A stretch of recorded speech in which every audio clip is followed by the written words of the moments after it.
Hello friends, welcome to optimistic studies. Optimistic studies में आप सभी का स्वागत है। हम देख रहे थे महिला पर्यवेक्षक खुली सीधी भर्ती का आंसर की, जिसके अंतर्गत हमने महिला एवं बाल विकास विभाग के जो प्रश्न आए हैं उसको हमने कवर कर लिया है। अब हम आगे उसके कंटिन्यू कर रहे हैं।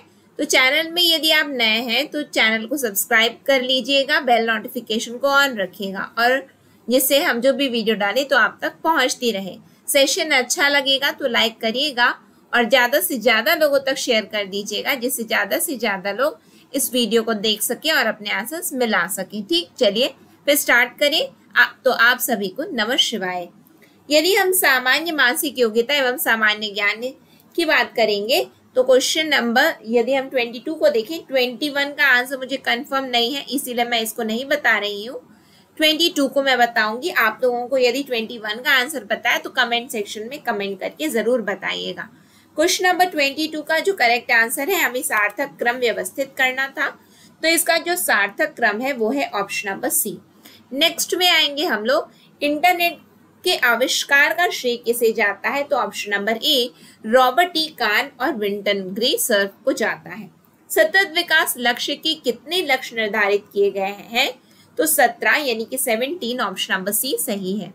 संविधान के किस अनुच्छेद में मौलिक अधिकारों को प्रवर्तित कराने के लिए सर्वोच्च न्यायालय में समावेदन करने का अधिकार प्रत्याभूत किया गया है, तो अनुच्छेद 32 यानी कि ऑप्शन नंबर बी। नेक्स्ट है, निम्नलिखित प्रत्येक प्रश्न में वर्णमाला श्रृंखला के विभिन्न पद दिए गए हैं जिनमें एक या अधिक पद लुप्त है, जैसा कि हमें क्वेश्चन मार्क में फिल करना है। तो क्वेश्चन नंबर 26 का जो करेक्ट आंसर है वो क्या होगा, तो क्वेश्चन नंबर 26 का करेक्ट आंसर है ऑप्शन नंबर डी, DDFHJ। आप लोग बनाएंगे तो यही आंसर आएगा। ठीक है, नेक्स्ट क्वेश्चन में हम आएंगे, चक्रधर समारोह कहाँ आयोजित होता है, तो रायगढ़ में आयोजित होता है, ऑप्शन नंबर ए। वर्तमान में छत्तीसगढ़ में कितने राष्ट्रीय उद्यान है, तो वर्तमान में छत्तीसगढ़ में 3 राष्ट्रीय उद्यान है। कितने राष्ट्रीय उद्यान है, 3 राष्ट्रीय उद्यान है। और इस पर जो है लोगों को कंफ्यूजन ना हो तो मैं आंसर यहाँ पे बताना चाहूंगी। आंसर क्या है, गुरु घासीदास। क्या क्या है, गुरु घासीदास जो कि कोरिया। ठीक है, गुरु घासीदास कोरिया। और इसके अंतर्गत यदि हम बात करें तो इसका निर्माण कब हुआ था, तो 1981 में हुआ था। फिर उसके बाद में आता है कांगेर घाटी नेशनल पार्क। ठीक है, ये जो कांगेर घाटी है वो कहाँ पड़ता है, तो कांगेर घाटी पड़ता है बस्तर में और इसकी स्थापना का वर्ष है 1982, है ना। फिर जिसे डाउट ना हो इसीलिए आंसर बता रही हूँ। तीसरा कौन सा है, तो इंद्रावती है। क्या है, इंद्रावती है, इंद्रावती नेशनल पार्क जो कि छत्तीसगढ़ का पहला नेशनल पार्क है और इसकी स्थापना का वर्ष है 1978 यानी कि 1978। ठीक है, तो ऑप्शन नंबर ए बिल्कुल करेक्ट है। नेक्स्ट, नीचे दिए गए शब्दों को सार्थक क्रम में व्यवस्थित करना है। सार्थक क्रम के अंतर्गत दिया गया है परिवार, समुदाय, सदस्य, मोहल्ला, देश। तो देश सबसे अंतिम में आएगा, बिल्कुल आएगा। स्टार्ट कहाँ से होगा, स्टार्ट होगा यहाँ पे मेंबर से, फिर फैमिली आती है, फिर उसके बाद में लोकेलिटी, देन कम्युनिटी और कंट्री, यानी कि ऑप्शन नंबर सी बिल्कुल करेक्ट है। नेक्स्ट है, 1857 के विद्रोह के समय मुगल शासक कौन था, तो मुगल शासक उस समय बहादुर शाह जाफर था। कौन था, बहादुर शाह जाफर। नेक्स्ट क्वेश्चन, निम्नलिखित प्रत्येक प्रश्न में वर्णमाला श्रृंखला के विभिन्न पद दिए गए हैं जिनमें एक या अधिक पद लुप्त है, क्वेश्चन मार्क में बताना है। तो यहाँ पे करेक्ट आंसर आएगा ऑप्शन नंबर ए, एन और सी।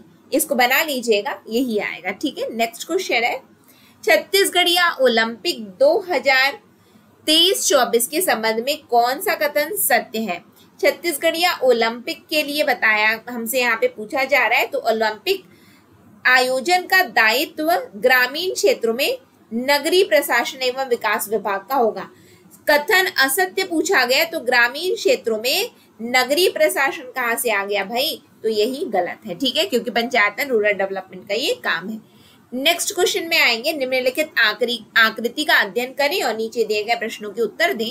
तो इसमें करेक्ट आंसर है हमारा ऑप्शन नंबर डी। ठीक, नेक्स्ट क्वेश्चन है, 34 का आंसर मुझे कंफर्म नहीं पता है इसलिए मैं नहीं बता रही हूँ। नेक्स्ट है हमारा दी गई आकृति में त्रिभुजों की संख्या हमें बतानी है, तो त्रिभुजों की संख्या है इसमें 14, ऑप्शन नंबर डी। ठीक है, नेक्स्ट है हमारा छत्तीसगढ़ में बेरोजगारी भत्ता योजना 2023 के संबंध में कौन सा कथन असत्य है? असत्य पूछा गया है। तो 1 अप्रैल को रोजगार कार्यालय में 3 वर्ष पहले का पंजीयन, ये कथन असत्य है। नेक्स्ट क्वेश्चन में हम आएंगे तो 37 का भी आंसर मुझे कंफर्म नहीं है, इसीलिए मैं यहाँ पे नहीं बता रही हूँ आपको। अशोक के अभिलेख किस भाषा में है? तो अशोक के अभिलेख पाली भाषा में है। नेक्स्ट है हमारा क्वेश्चन, कौन घोषित करेगा कि लोकसभा का एक सदस्य विकृत चित्त का हो गया है? तो कॉम्पिटेंट कोर्ट यानी कि सक्षम न्यायालय। वीर नारायण सिंह कहाँ के जमींदार थे? तो सोना खान के वीर नारायण सिंह जमींदार थे। छत्तीसगढ़ में किस मंदिर में मंदिर कॉरिडोर बनाने का कार्य चल रहा है? तो दंतेश्वरी मंदिर दंतेवाड़ा में। नेक्स्ट क्वेश्चन में हम आएंगे, भारत में लौह पुरुष के नाम से कौन प्रसिद्ध है? तो सरदार वल्लभ भाई Patel, option number D. Bharat में कौन सा क्षेत्र सबसे अधिक रोजगार प्रदान करता है? तो कृषि यानी कि ऑप्शन नंबर ए। छत्तीसगढ़ में सतनाम पंथ के संस्थापक कौन थे? तो गुरु Ghasidas ji, option number C. वर्तमान में भारत में कौन सी पंचवर्षीय योजना चल रही है? तो कोई भी पंचवर्षीय योजना नहीं चल रही है, तो ऑप्शन नंबर डी, इनमें से कोई नहीं। नेक्स्ट में हम आएंगे, नीचे दिए गए आकृति का एक बॉक्स बनाने के लिए मोड़ा गया है। इसका भी मुझे कंफर्म आंसर नहीं पता है, तो इसका भी मैं आंसर यहाँ पे अभी नहीं बता रही हूँ। आप लोगों में से किसी को भी पता हो तो जरूर कमेंट सेक्शन में बताइएगा, जिससे बाकी लोगों को पता चल सके, और जब व्यापम का आंसर आएगा तो मैं आपको व्यापम का आंसर प्रोवाइड करवा दूंगी। नेक्स्ट है हमारा, ओजोन परत डैश को अवशोषित करती है। किसको अवशोषित करती है? परा बैंगनी किरण यानी कि ultraviolet rays, option number D correct है। एक कुट भाषा से अनुवादित कुछ शब्द निम्नलिखित हैं, तो इसमें करेक्ट आंसर आपका आएगा स्पैडिवोलो। ठीक है, आप मिला लीजिएगा, आ जाएगा। ऊनी कपड़े शरीर को गर्म रखते हैं क्योंकि ये बैड कंडक्टर ऑफ इलेक्ट्रिसिटी होता है, यानी कि ऊन ऊष्मा का कुचालक है। ठीक है, जो कि ऊष्मा को बाहर नहीं जाने देता और उसे अवशोषित रखता है। नेक्स्ट क्वेश्चन है, यदि a प्लस बी का अर्थ हमसे पूछा गया है, यदि a प्लस बी का अर्थ और फिर उसके बाद a माइनस बी का अर्थ और उसके बाद में इसी तरीके से a इंटू बी और a डिवाइड बाई बी, इसको पूछा गया है, तो इसमें जो हमारा करेक्ट आंसर है वो क्या है? वो होगा ऑप्शन नंबर सी। क्या होगा? ऑप्शन नंबर सी बिल्कुल करेक्ट है। नेक्स्ट में हम आएंगे, नेक्स्ट क्वेश्चन है, नामसोई घोषणा का संबंध किस 2 राज्यों से है, यानी कि किन 2 राज्यों से है? तो असम और अरुणाचल प्रदेश से है, यानी कि ऑप्शन नंबर ए। भारत के महान्यायवादी के विषय में सही क्या है? तो वह लोकसभा और राज्यसभा की कार्यवाहियों में भाग लेता है, बिल्कुल लेता है। क्या वो संयुक्त बैठक में भाग लेता है? बिल्कुल लेता है। देखो, बैठक में भाग लेता है, चाहे वो लोकसभा और राज्यसभा हो, चाहे संयुक्त हो, लेकिन वो उसमें वहां पे वोट नहीं डाल सकता, तो ऑप्शन नंबर सी बिल्कुल यहाँ पे हमारा करेक्ट है। नेक्स्ट में आएंगे, छत्तीसगढ़ प्रदेश का पहला FIFA federation international football association से मान्यता प्राप्त synthetic football ground with running track stadium कौन सा है? तो इसका भी मुझे कंफर्म आंसर नहीं पता है, इसलिए मैं नहीं बता रही हूँ। आप लोग को पता है तो आप लोग जरूर बताइएगा। त्याग पत्र संबोधित करने के विषय में सही क्या है? तो त्याग पत्र, देखो, स्पीकर डिप्टी स्पीकर को देता है, बिल्कुल सही है। डिप्टी स्पीकर स्पीकर को देता है, बिल्कुल सही है। लेकिन राज्यसभा का सभापति उपसभापति को ना दे करके, क्योंकि राज्यसभा का सभापति वाइस प्रेसिडेंट होता है, उपराष्ट्रपति होता है, इसीलिए वो राष्ट्रपति को देता है, ना कि उपसभापति को देता है। तो ये गलत है। हमसे सही पूछा गया है, तो 3 को काटोगे तो आंसर सब निकल जाएगा। 3 3 3 कट गया, बचा क्या? ऑप्शन नंबर डी, यानी कि ये ही बिल्कुल करेक्ट है। सूर्य में ऊर्जा का मुख्य स्रोत है, तो परमाणु संलयन है, ऑप्शन नंबर ए। फिर पूछा गया है कि हमें सही विकल्प का इसमें चयन करना है, तो सही विकल्प है हमारा ऑप्शन नंबर ए। ठीक है, नेक्स्ट है महानदी का उद्गम। महानदी का उद्गम है Sihawa, option number B. Next है G20 का 18वां शिखर सम्मेलन कहाँ होगा? तो भारत में होगा। ठीक, सूडान में गृह युद्ध के दौरान भारतीय समुदाय के लोगों को बाहर निकालने हेतु कौन सा अभियान चलाया गया था? तो ऑपरेशन कावेरी, यानी कि ऑप्शन नंबर ए। ठीक, भारतीय अर्थव्यवस्था के द्वितीय क्षेत्र में कौन सा सेक्टर शामिल नहीं है? तो खनन एवं उत्खनन नहीं है क्योंकि ये प्राइमरी सेक्टर है ना कि सेकेंडरी है। नेक्स्ट है G20 का 18वां शिखर, ये वाला हो गया क्या? हाँ बिल्कुल हो गया, हाँ ये हो गया। नेक्स्ट में हम आएंगे, तो यानी कि आप हमारा जीएस पोर्शन कंप्लीट हो गया। अब हम हिंदी और छत्तीसगढ़ी लैंग्वेज को देख लेते हैं, ठीक है। तो पहला क्वेश्चन है, बात करना की छत्तीसगढ़ी पर्यायवाची क्या है? तो गोठियाना होता है, गोठियाना को ओझियाना भी बोलते हैं, ठीक है। परिमाण बोधक विशेषण बताना है, तो परिमाण बोधक विशेषण 10 हाथ जगह, ठीक है। परिमाण मतलब नाप तोल, नाप तोल मतलब 10 हाथ जगह।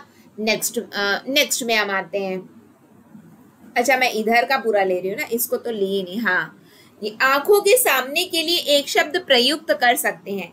आंखों के जो सामने है वो क्या है? वो प्रत्यक्ष है, यानी कि ऑप्शन नंबर सी। दांत काटी रोटी का अर्थ होता है गहरी दोस्ती, ऑप्शन नंबर सी। यह कोई नया काम नहीं है, तो नया काम नहीं है तो इसमें क्या है? कोई आया है तो अनिश्चय है, ठीक है। नेक्स्ट हमने 64 देख लिया, 65 देख लिया, 66 में आ जाओ। समूहवाचक पूछा जा रहा है, संज्ञा तो गिरोह समूहवाचक है। नेक्स्ट है, मैं अपन काम ला आप कर लू हूं, में सर्वनाम बोला गया है, तो मैं में क्या है? अंडरलाइन है, तो ये क्या होगा? ये पुरुषवाचक सर्वनाम होगा। नेक्स्ट है, जिन शब्दों के खंड सार्थक ना हो तो उन्हें कहेंगे हम रूढ़ शब्द। नेक्स्ट है, प्रत्यक्ष का विलोमार्थी, तो प्रत्यक्ष का विलोमार्थी परोक्ष होता है, ठीक। नेक्स्ट में आ जाओ, अनुनासिक चिन्ह का प्रयोग, तो चंद्र बिंदु, यानी कि ऑप्शन नंबर बी बिल्कुल यहाँ पे करेक्ट है। वह शब्दांश जो किसी शब्द के पहले आकर उसका विशेष अर्थ प्रकट करता है, तो जो पहले लगे वो उपसर्ग कहलाते हैं। तद्भव स्त्रीलिंग शब्द हमें ढूंढना है, तो रोटी स्त्रीलिंग है, ऑप्शन नंबर ए। अशुद्ध वाक्य हमें बताना है, मैं आप पर श्रद्धा करता हूँ, तो मैं आप पर श्रद्धा रखता हूँ, अशुद्ध बताना था, तो ऑप्शन नंबर ए। वह आए तो मैं जाऊं, तो यहाँ पे क्या है? हेतु हेतु हेतु हेतु मत भविष्य है, ये भविष्य काल का भेद है।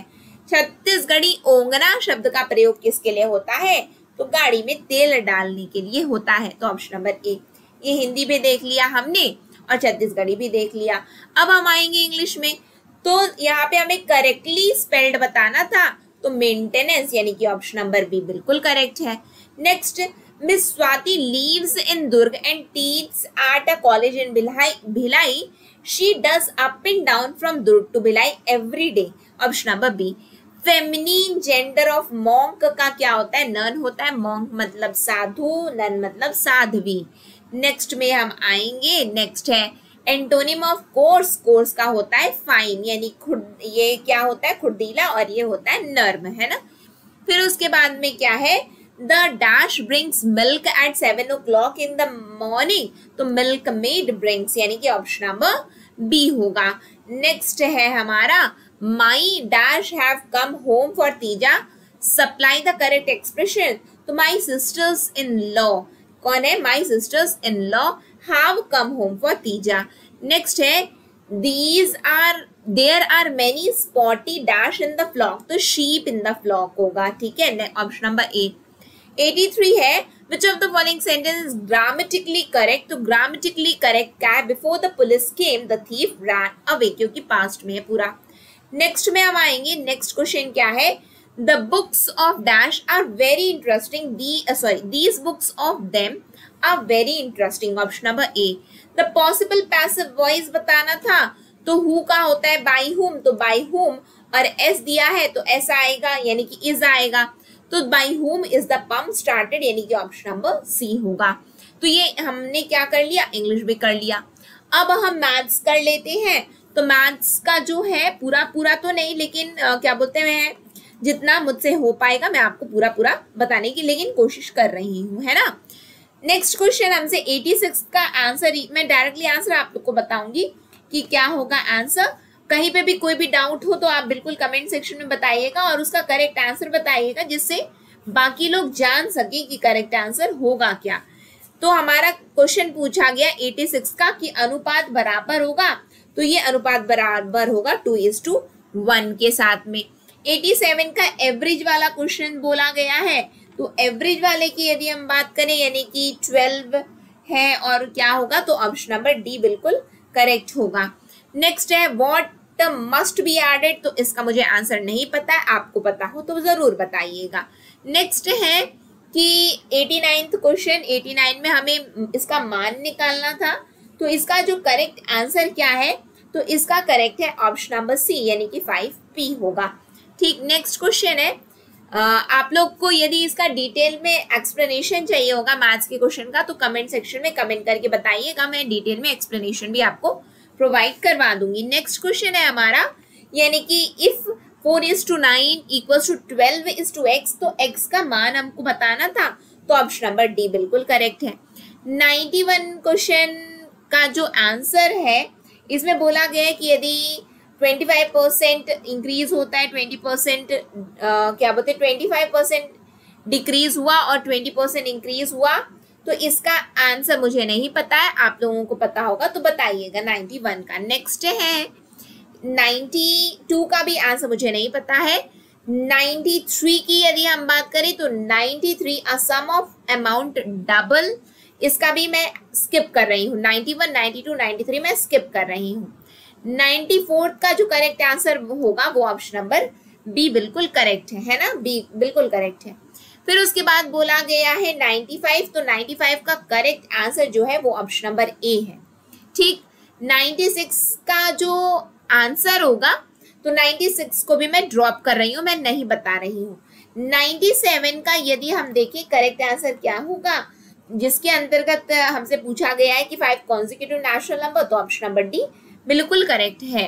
98 हमसे पूछा गया है, तो 98 क्वेश्चन में हमसे पूछा गया है कि 5% इनकम 15% के बराबर है, फिर 15% इसके बराबर है, तो यहाँ का यदि हम देखें कि करेक्ट आंसर हमारा क्या आ रहा है, तो इसका करेक्ट आंसर जो है हमारा 5% ऑफ इनकम हमारा करेक्ट आंसर है ऑप्शन नंबर सी। ठीक है, नेक्स्ट है 99, तो 99 का यदि हम देखें तो 99 का जो करेक्ट आंसर आएगा वो आएगा ऑप्शन नंबर डी। ठीक, नेक्स्ट क्वेश्चन 100 का मैं आंसर नहीं बता रही हूँ, तो 5 क्वेश्चन मैंने मैथ्स के आपको नहीं बताए हैं, उसका आप लोगों को यदि आंसर पता हो तो आप लोग जरूर बताइएगा कमेंट सेक्शन में। लेकिन बचे हुए जितने प्रश्नों का यदि आपको एक्सप्लेनेशन चाहिए तो आप लोग कमेंट सेक्शन में बताइएगा, मैं आपको एक्सप्लेनेशन भी दे दूंगी। तो यहाँ पे हमने 100 क्वेश्चन खुली सीधी भर्ती के कंप्लीट कर लिए हैं। आशा है कि आपको लाभदायक आपके लिए सिद्ध होगी और आप लोग अपने आंसर्स मिला लेंगे, और व्यापम के द्वारा जब आंसर की आएगा तो उसके लिए मैं आप लोग को आंसर की प्रोवाइड करवा दूंगी। इसी के साथ बहुत बहुत शुभकामनाओं के साथ आज की क्लास को मैं एंड करूंगी। आप सभी को नमः शिवाय, optimistic learning, thank you for the session. जय हिंद, जय भारत, जय छत्तीसगढ़।